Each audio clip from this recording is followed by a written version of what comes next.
নবজাতক শিশুর মৃত্যু নিয়ে সৃষ্টি হয়েছে তোলপাড়। রোববার রাতে বরগুনা জেনারেল হাসপাতালে এ ঘটনা ঘটে।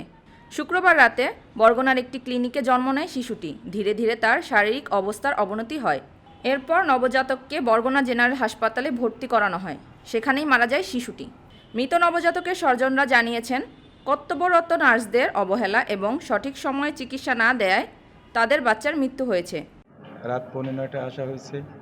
9:30টায় আসার পরে ওখানে ডাক্তার আমাদের বলে দিচ্ছে যে সাথে সাথে স্যালাইনটা দেওয়ার জন্য। তো আমার বোন নিয়ে আসছে, আমার বোনে বলছে 5-7 বার করে গেছে যে দ্রুত জানি স্যালাইনটা দেওয়া হয়, তারা দ্রুত স্যালাইনটা দেন।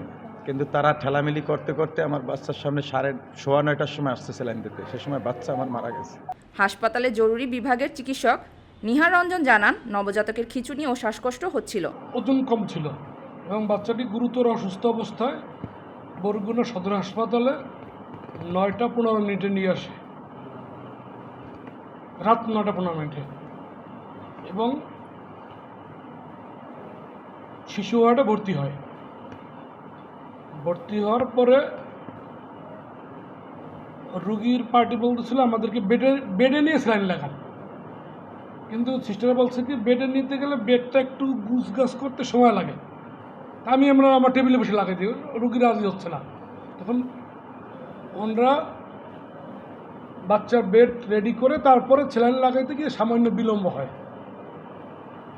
এবং 9:55 শিশুটি মারা যায়।